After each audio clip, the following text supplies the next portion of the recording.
Welcome to Roll to Save, the RPG history podcast. Pendragon.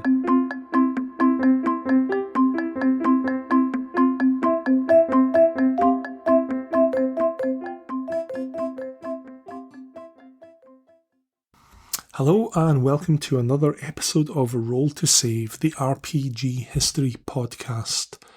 Now, I don't know about you, but I've got a bit of a thing for perfect games. Not games that are popular or games that sell well, or even games that I personally love to bits. Paranoia, I'm looking at you. I'm talking about games that are just right. Games where every single piece fits together so perfectly that you can't imagine them being any other way. Now, sadly, there aren't many of them, to be honest. Most RPGs are either compromises, bodge jobs, or brilliant ideas held together with sellotape and good intentions. But every now and then, lightning strikes and someone creates something that's just flawless for what it's trying to do. King Arthur Pendragon is one of those games, in my humble opinion. I first encountered it back in the late 80s, and I'll be honest, I thought it sounded a bit rubbish. Medieval knights, chivalry, all that courtly love nonsense. I was much more interested in my grimdark Warhammer fantasy roleplay campaigns, thank you very much. But then, recently I actually read it, and wow, this wasn't just a game about knights hitting things with swords. This was something else entirely. You see, what Greg Stafford did with Pendragon was create the first RPG that was genuinely literary. Not fantasy literature, actual literature with themes and character development and proper dramatic structure. It's a game where your character's personality isn't just flavour text, it's the actual engine that drives the story. A game where time matters, where your actions have consequences, not just for you, but for your children and your children's children. It's also a game with one of the most troubled publishing histories in the entire hobby. Over its 40-year lifespan, it's been passed between publishers like a game of musical chairs, almost killed by collectible card game disasters, rescued by fans with their own money, and subjected to some of the most exploitative business practices you'll ever hear about. But throughout it all, the game itself has remained brilliant. So, today we're going to dig into the whole messy, complicated, occasionally heartbreaking story of King Arthur Pendragon, how it was made, why it's so bloody good, and how it nearly got lost forever.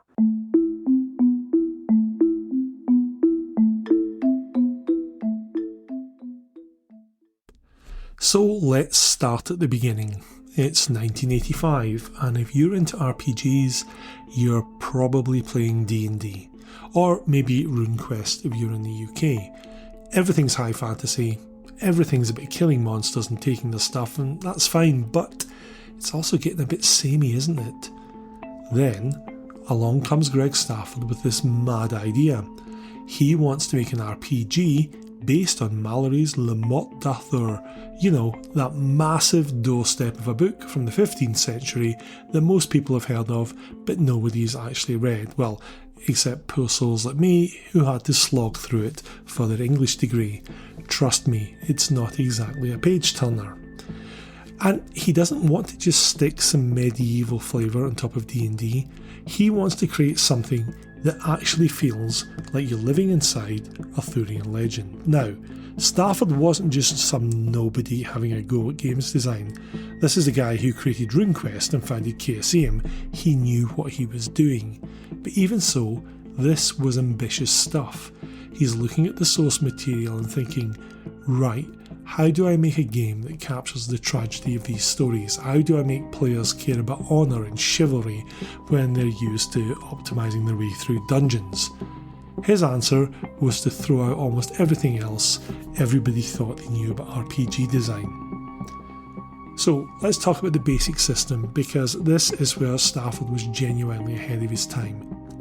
Pendragon uses a d20 for everything. Skills, traits, the lot. Roll under your target number, job done. If you roll exactly your target number, it's a critical. Simple. Now, it might not sound revolutionary, but back in 1985, games seems to love using every polyhedral die they could get their hands on, roll a d4 for this, a d8 for that, break out your unloved d12 for something else. You needed a whole bag of dice just to play most games. Stafford looked at that and thought, what if we just needed one die for everything? It's the same maths as basic role-playing, obviously, the system that Stafford had helped create in the first place, but he'd simplified it down to its absolute essence. Instead of having a 50% skill, you got a 10. Instead of rolling under 25%, you're rolling under 5. It's the same maths, obviously, but psychologically it's completely different. Players could easily get their heads around the probabilities without needing a calculator. Plus, every single point mattered more. Going from a 10 to an 11 feels a much bigger deal than going from 50 to 51. But the really clever bit, the bit that nobody had done before, was the trait system. Stafford gave every character 13 pairs of opposing personality traits, things like chaste versus lustful, generous versus selfish, that sort of thing. And these weren't just suggestions for roleplay, these were actual game mechanics that you had to roll against. Picture this, you've captured an enemy knight, and your GM says, right, make a merciful roll. If you succeed, you show mercy because that's who your character is. If you fail, you end up being cruel instead because that's who your character is. The dice are literally deciding your character's moral choices for you. Now, I know what you're thinking, that sounds like it takes away player agency, right? But here's the thing, it doesn't. It creates player agency because you're not just deciding what to do, you're discovering who your character really is. And better yet, these traits change over time based on how you play. Be merciful enough times and your merciful trait goes up. Be a bastard often enough and your cruel trait increases instead. It was the first RPG system that made character development actually about character development and not just about getting better at hitting things. Then there are passions, things like love, loyalty, honour, that kind of stuff, which basically work like supercharged traits. With a high enough passion, you can get massive bonuses which lets you pull off genuinely heroic feats. But fail a passion roll and you fall into melancholy because you've acted against everything you believe in, or you might even go mad. And this is pure Arthurian tragedy. Your greatest strength becomes your greatest weakness. In the stories, Lancelot's love for Guinevere makes him the greatest knight in the world, but it's also what ultimately destroys everything he cares about. But the thing that still makes Pendragon unique is the winter phase. At the end of every game year, you roll dice to see what happens to your character during the months between adventures. Do your skills improve? Do you age badly? Does your wife have children? Do any of your children die of the plague? It's a bunch of steps of pure anxiety basically. You might spend an entire session building up your character only to have the winter phase age them horribly and then kill off their favourite horse. But it also means that in this game, time matters in a way that it doesn't in any other RPG. Most games, your character exists in this weird timeless bubble where nothing changes unless the GM specifically makes it happen. In Pendragon, every year that passes is another year closer to death, another year of your knight getting older and creakier, another chance for tragedy to strike. And when your character finally dies, whether that's from old age, in battle, or just bad luck, you carry on playing as their heir. Your new character inherits their lands, their glory, their feuds, their mistakes. I've heard of campaigns where players ended up playing the great-great-great-grandchildren of their original characters, and the whole thing feels epic and like you're living through an actual history. The influence of all this stuff can't be overstated. Vampire the Masquerade's humanity system, that's basically Pendragon's traits with fangs. Ars Magica's generational play, straight out of the Pendragon playbook. Even video games like Crusader Kings I have lost way too much time to owe a debt to what Stafford was doing back in 1985. But at the time, nobody knew if any of this would work. Stafford was basically making it all up as he went along, trying to solve problems that most designers didn't even know existed. Now, the first edition came out in 1985 as a box set because this was the 80s and everything came in box sets back then. and it was immediately obvious that Stafford had created something special. The reviews were absolutely glowing. Ken Ralston in Dragon magazine called it the best designed, most attractive and most effective RPG he'd ever seen. White Dwarf gave it a rave review despite the price being absolutely mental for the time, nearly 25 quid for a game, which in today's money is about £100. But people paid it because the game was worth it.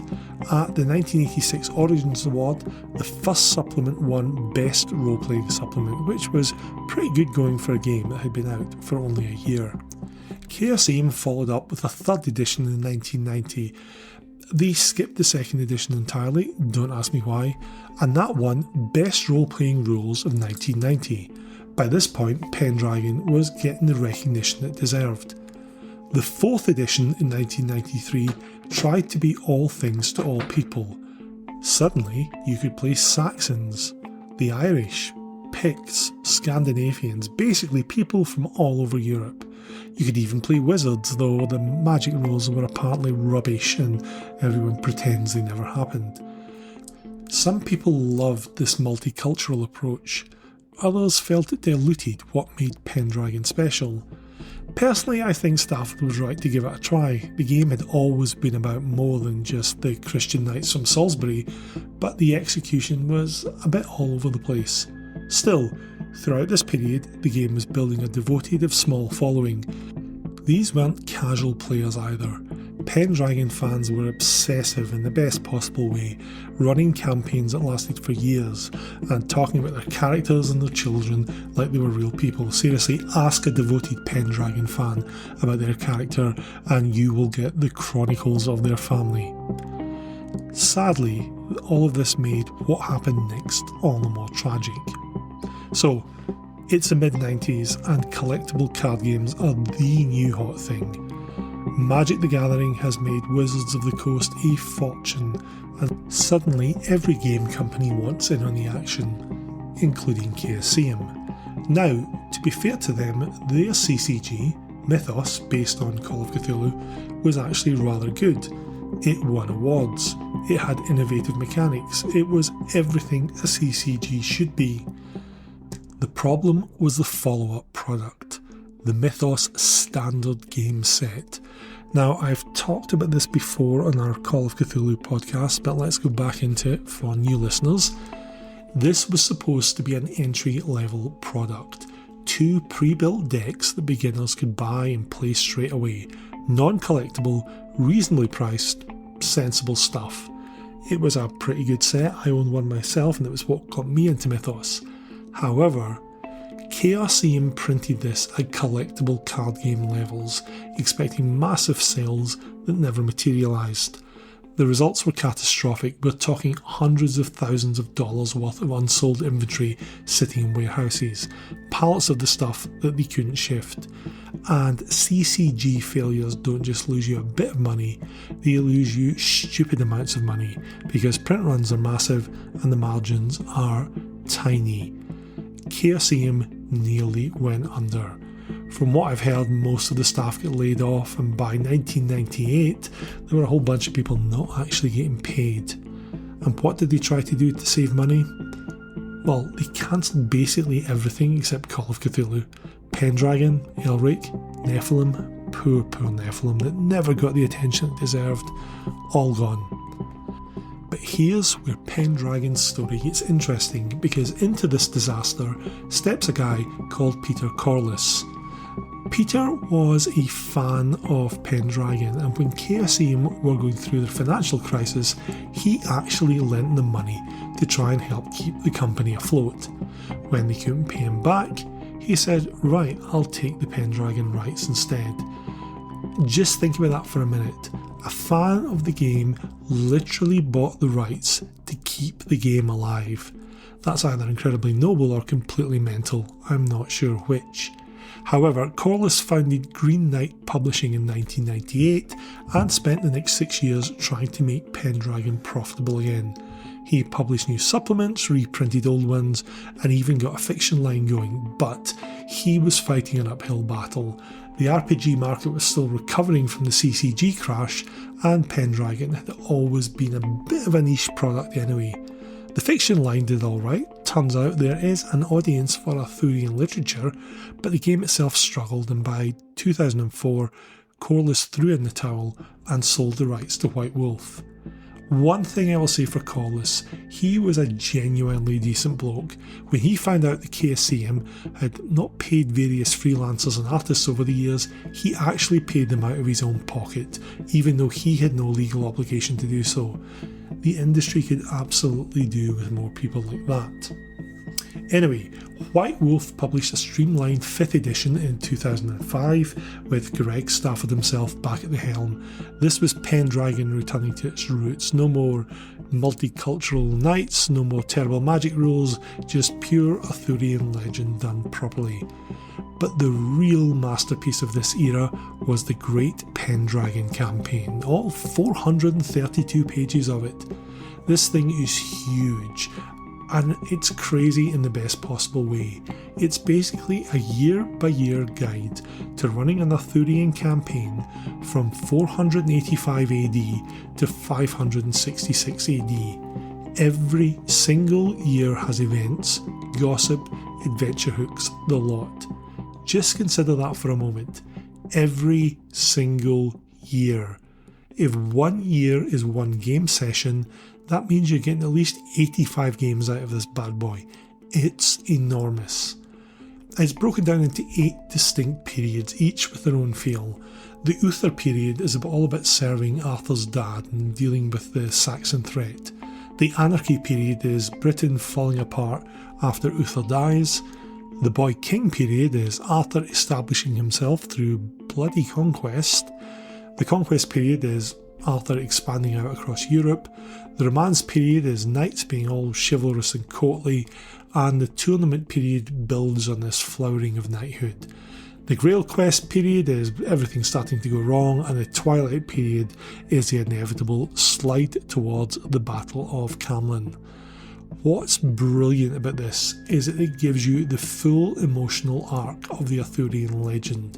You start with young knights full of hope and ambition, and you end with something like their great-great-great-grandchildren watching the dream fall apart. It's tragedy on an absolutely epic scale, but it's a tragedy you will have lived through step by step. Stafford said it was an accumulation of 40 years of research and 20 years of development, and it shows this is not just a game supplement, it's a love letter to Arthurian literature written by someone who genuinely loves both the stories and understands how to make them work at the gaming table. It won the Diana Jones Award in 2007, and rightly so. I'd argue it's one of the best RPG supplements ever written. In 2009, White Wolf sold Pendragon to Stuart Week, and he set up Nocturnal Media to keep it going. They did solid work. They updated 5th edition a couple of times, and they even tried to create a spin-off game called Paladin, which was all about knights serving Charlemagne. Paladin was actually quite good, but it kind of sank without a trace. Turns out nobody really wanted, it's Pendragon but French, which is fair enough. Then in 2018, both Greg and Stuart died within months of each other. The hobby lost 2 genuine giants, and Pendragon found itself orphaned once again. Fortunately, KSCM stepped in and brought Pendragon home. Stuart's brother Steve put it all rather poetically. Those of us who remain nocturnal have tried to keep the Pendragon fire lit through the night, but it's clear that for the fire to become a bonfire, the wheel should turn full circle and Pendragon return to its origin. Which brings us to the 6th edition that KSCM released, and it's been something. Now, first off, let's get this out of the way. The 6th edition includes female knights as standard player characters, and surprise surprise, some people on the internet had an absolute fit about it. There were angry posts, there were accusations of woke washing, there were claims about historical accuracy, the whole 9 yards. This is mental for several reasons. First, female knights have been in Pendragon the game since 1990. This isn't new.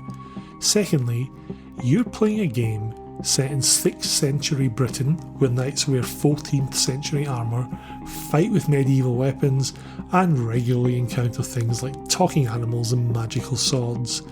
If you can accept all of that but draw the line at female knights, you might want to examine your priorities. Your complaints are not coming from a place of historical accuracy, they're coming from a much darker place. We all know where they're coming from. Thirdly, medieval literature, the actual source material Pendragon draws from, is full of female warriors. Bradamante, the Order of the Hatchet, loads of others. This stuff isn't modern invention, it's in the bloody books that is the source material.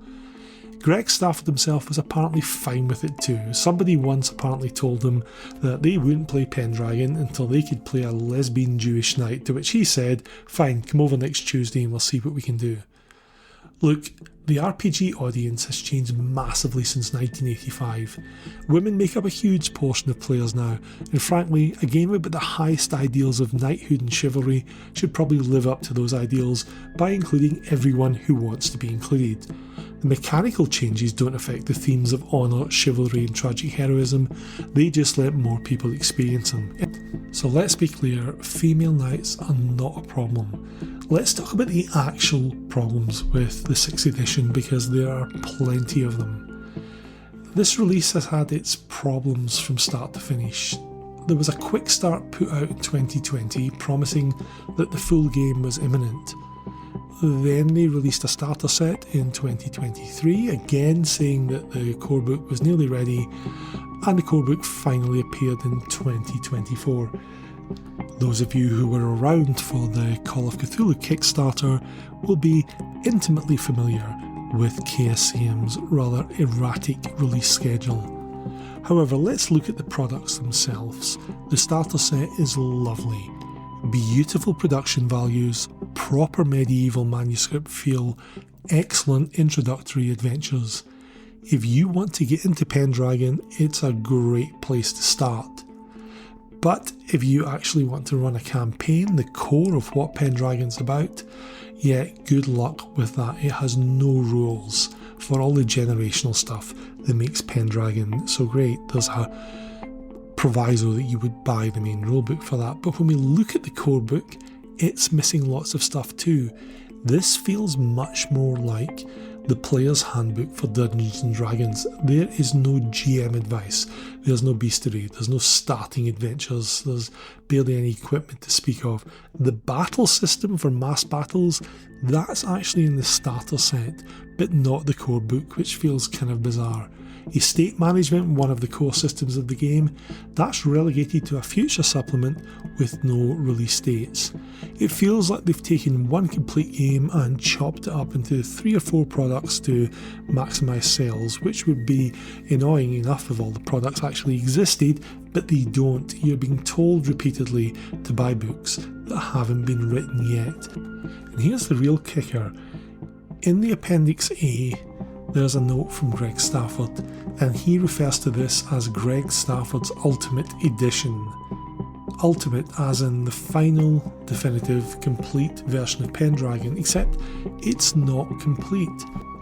It's kind of the opposite of complete. It's the eventually we'll finish this edition. One reviewer put it perfectly. They said, "This feels like a product for people who own previous editions of Pendragon, which is a shame. If you're a newcomer trying to get into the game, you're basically stuck." If you compare this to the 5.2 edition, which gave you everything you needed in one book, character stats for major NPCs, background on the political situation, enough material to run a campaign straight out of the box, the 6th edition gives us character creation, the core rules, and a promise that other stuff is coming soon, and it's deeply frustrating because when Pendragon is firing on all cylinders, it's one of the best RPGs ever made. But right now, it's kind of hard to recommend this to new people. However, all that aside, here is the thing about Pendragon. It proved that RPGs could be more than just tactical combat simulators or power fantasies. It showed that games could have genuine literary merit and that they could explore themes of honour and duty and sacrifice in meaningful ways. Most RPGs, even the good ones, are basically about accumulating power. You get stronger, you get more spells, you get better gear, you fight bigger monsters. That's fine, but it's also kind of shallow. Pendragon is about loss. Your character will grow old and die. Your kingdom will face challenges that can't be solved with your sword. Your greatest victories will contain the seeds of future tragedies. And somehow, that makes the triumphs more meaningful, not less. The influence of this approach can be seen all over modern game design. Story games, narrative mechanics, character-driven campaigns. Pendragon was doing all of this stuff in 1985, when most designers were still arguing about whether or not thieves should be able to backstab dragons. It's also influenced actual literature. There are novelists and screenwriters who've cited Pendragon as an influence in how they approach their writing. When you consider that the 4th edition spun off a whole line of Arthurian literature, you can realise that the game didn't just adapt the legend, it has become part of it. So, where does Pendragon go from here? Honestly, I'm not sure. KSM clearly believes in the property, they wouldn't have brought it back otherwise, but the 6th edition launch suggests that they haven't figured out how to quite make it commercially viable in the modern market. Maybe that's okay. Maybe Pendragon is destined to be a niche product for people who want something deeper than the usual RPG fare. Maybe it's enough that it exists that new players can still discover it and have their minds blown by what RPGs can actually do when they're done right.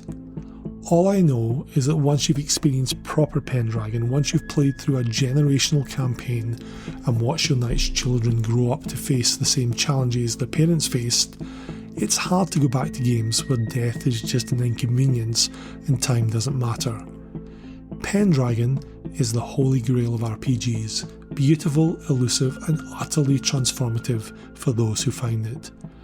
Here's hoping it survives long enough for the next generation of players to discover what all the fuss is about.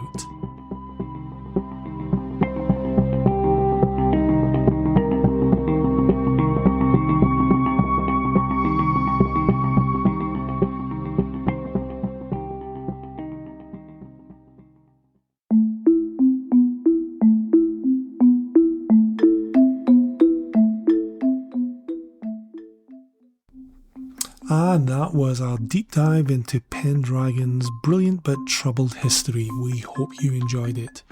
If you did, then please leave us a review and some lovely twinkling stars on your podcast platform of choice. We always appreciate that. We love reading them and it helps with visibility and it also encourages us to do more episodes like this.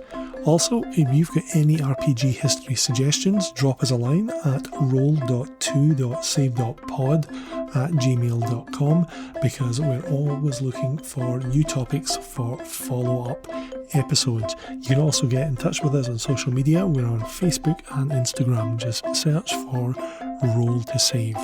We are an irregular podcast on the history of RPGs.